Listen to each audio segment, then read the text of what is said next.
Saya mau cerita sebentar tentang khol.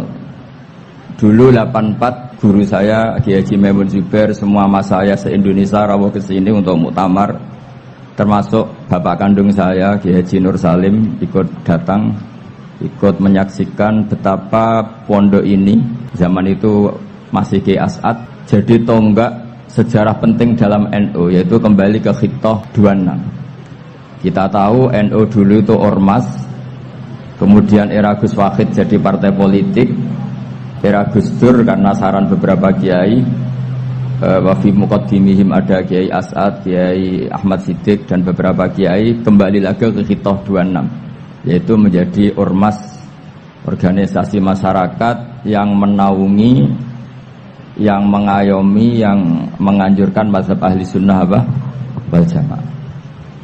Tadi Gus Azaim cerita betapa pentingnya para pendiri, para muassis yang diibaratkan sebagaimana pohon.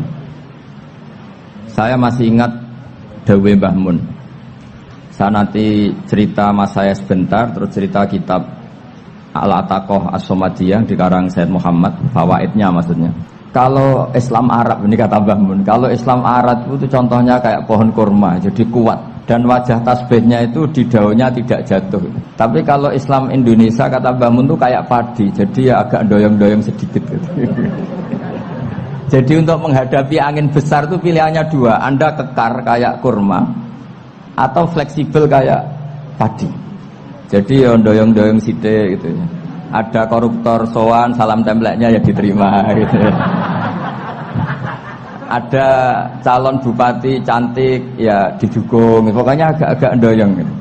Tapi baru kayak doyong itu gak bisa roboh karena fleksibel. Jadi kazar in akhraja syatahu, jadi ada dua tamsil. Karena memang menghadapi orang fasik, orang dolim ini, kita sebagai ulama itu ya kebingungan. Ini mungkin Ki Afif bisa bahsul masail ini. Karena pertanyaannya gini, saya berkali-kali digojlok sama bapak saya. Berteman orang fasik hukumnya gimana? Pasti dijawab haram. Tapi kalau pertanyaannya dibalik, membina orang fasik hukumnya gimana? Baik, dan bisa membina kalau berteman. Makanya Gus Azaim pernah bikin seni deh, muktamar seni. Anggap saja madhabnya seperti itu gitu. Jadi ya agak doyong-doyong sedikit. Masa ketop berteman orang yang macam-macam, tapi itu fleksibel. Nyatanya tetap soleh sampai sekarang gitu. Itu berarti itu ya gitu kata Mbah Mun itu. Jadi untuk menahan angin yang besar pilihannya hanya dua, Anda kokoh kayak pohon kurma atau fleksibel kayak padi. Nah, Islam Indonesia kata Mbah Mun itu pari wae katanya, padi. Jadi ungkapan-ungkapan para masayikh ini penting karena khazanah yang saya baca. Saya berkali-kali cerita ini dalam kitab Khilyatul Auliya. Itu Abu Nu'aim Al-Asfihani cerita tentang riwayat Sufyan bin Uyainah, ini gurunya Imam Syafi'i.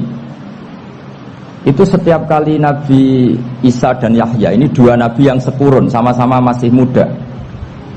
Nabi Yahya itu senangannya dolan ke orang-orang soleh, menyambangi orang-orang soleh. Tentu itu bagus. Tapi kalau Nabi Isa ini suka menyambangi orang-orang yang fasik, orang-orang yang enggak jelas. Ketika dua beliau ini ketemu, tentu yang perlu jawaban Nabi Isa karena kontroversi, berteman sama orang-orang yang enggak jelas. Kata beliau, innama ana tabibun udawil mardo. Seorang kiai, seorang nabi, orang yang baik itu ibarat dokter. Di mana-mana dokter itu ngobati orang yang apa? Sakit. Kalau Anda dokter dan peneliti satu penyakit, pasti cari daerah yang banyak pandeminya. Masa neliti pandemi di orang-orang yang apa? Sehat. Jadi ini juga perlu dibahsul masail karena tadi dibolak-balik itu. Berteman orang fasik hukumnya haram karena wa in kana dasarrin fajannibhu sur'atan. Tapi kalau bina orang fasik hukumnya baik, bisa bina kalau berteman. Jadi fikih itu juga dibolak-balik. Makanya sholat juga gitu. Sholat yang tumakninah yang lama itu ya bagus. Masa jagongan mbek pangeran enggak asik? Jagongan sama teman aja asik, masa jagongan sama pangeran tidak apa? Asik. Tapi kalau Ibnu Abbas sholat itu cepat. Ketika ditanya, kenapa kalau Anda sholat cepat? Setan baru tata-tata mau goda, saya sudah selesai.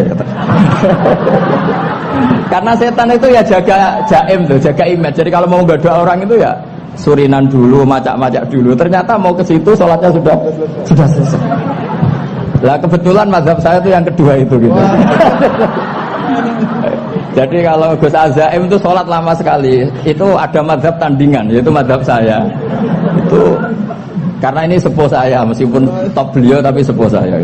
Saya sudah 50, beliau baru 40. Ini berarti baru memulai kiai. Kalau pakai umur nubuah ini baru memulai. Jadi mazhab itu penting. Jadi pembanding itu harus diutarakan. Sehingga dalam fikih manapun itu sebuah mazhab itu harus diuji itu lewat pembanding. Dulu itu setiap debat fikih antar ulama itu mesti nggak ada yang menang. Misalnya saya kiai kelihatan miskin itu ya baik supaya santri-santri yang miskin itu punya teman gitu. Karena rata-rata santri itu miskin, nah dikancani kiai kan seneng gitu. Tapi problemnya kiai yang miskin itu ya nggak bisa nolong santri karena dia sendiri apa miskin. Gitu. Makanya dulu Imam Syafi'i itu pengagum orang miskin. Setelah ngaji Imam Malik tanya, ya Imam Malik orang yang sealim jenengan itu siapa? Jawabnya Imam Malik lucu. Dulu Abu Hanifah, sekarang orangnya sudah meninggal ya. Ilmunya dititipkan atau diwaris oleh Muhammad bin Hasan Asy-Syaibani. Akhirnya Imam Syafi'i dibiayai Imam Malik ke Irak. Imam Syafi'i miskin, bisanya ke sana dibiayai Imam Malik. Itu seperti Abu Yasin Muhammad masyhur, ini murid beliau. Kalau ada santri boyong kan mesti apa? Disangoni. Ketika datang ke Irak, Muhammad bin Hasan Asy-Syaibani itu nata uang, nata emas itu di ruang tamu. Jadi ngitung uang itu di ruang tamu. Miliatan. Ini kaget. Ini kiai kok kedonyan kata Imam Syafi'i itu. Tapi apa kata Muhammad bin Hasan Asy-Syaibani? Anda kagum ini, Anda kaget ini. Kalau kamu menyoal orang soleh kaya, ini tak kasihkan orang-orang fasik. Biar dipakai judi, dipakai selingkuh, dipakai maksiat. Jangan. Harta ini harus tetap di orang soleh. Kalau ke orang fasik, bahaya. Berarti kiai boleh kaya, boleh. Semenjak itu ada gerakan kiai kudu sugih. Ya ada yang kesampaian, ada yang enggak gitu aja. Tapi karena kalau pakai logika fikih, harta itu fitnah. Oke, seakan-akan harta itu masalah. Tapi kalau ini dikuasai orang dolim, maka masalah besar. Jika orang-orang soleh ini harus juga menguasai harta. Nah, terus lama-lama dikiaskan kekuasaan. Kalau yang kuasain orang fasik, orang tidak sholat ribet. Akhirnya kiai terus dukung. Ya akhirnya ke politik tadi. Nak menawa bupatinya kena diatur gitu. Diatur kon sholat, orang yang sesi proposal maksudnya diatur kon sholat maksud. Ini cerita-cerita apa logika. Makanya saya sering ngaji kitab-kitab itu, diantara yang saya suka adalah ada dialog besar yang terjadi di antara orang-orang pilihan, termasuk bahkan di antara para nabi dan Tuhan. Jadi unik, Allah sendiri kadang mengajari kecerdasan para nabi itu ya lewat dialog. Masyhur itu, Nabi Ibrahim itu punya ruang khusus untuk sholat dan tidak boleh siapapun masuk situ. Tahu-tahu ada yang sudah di situ. Beliau membuka, kaget. Siapa memberi izin ke kamu yang punya rumah ini? Saya yang punya rumah dan saya tidak memberi izin kamu. Yang memberi izin saya itu yang punya saya, kamu dan rumah ini, yaitu Allah Ta'ala katanya. Wah berarti kamu malaikat dong? Iya saya malaikat Israel. Disuruh nyabut nyawa kamu kan? Ya agak sopan karena agak pernah mondok di Salafiyah itu namanya malaikat Israel itu. Itu akhirnya Nabi Ibrahim bilang, wah itu keliru, Anda pasti keliru. Hal ra'aita habiban yumitu habibah, hal ra'aita khalilan yumitu khalilah. Saya ini Khalilur Rahman, saya ini kekasih Allah. Masa ada kekasih bunuh yang dikasih? Itu Israel akhirnya ngaji, masuk akal juga. Ternyata perintah ini mungkin hoax ya. Pokoknya dia terus mikir akhirnya. Iya ya, masa ini kekasih Allah kemudian oleh Allah dibunuh, dimatikan.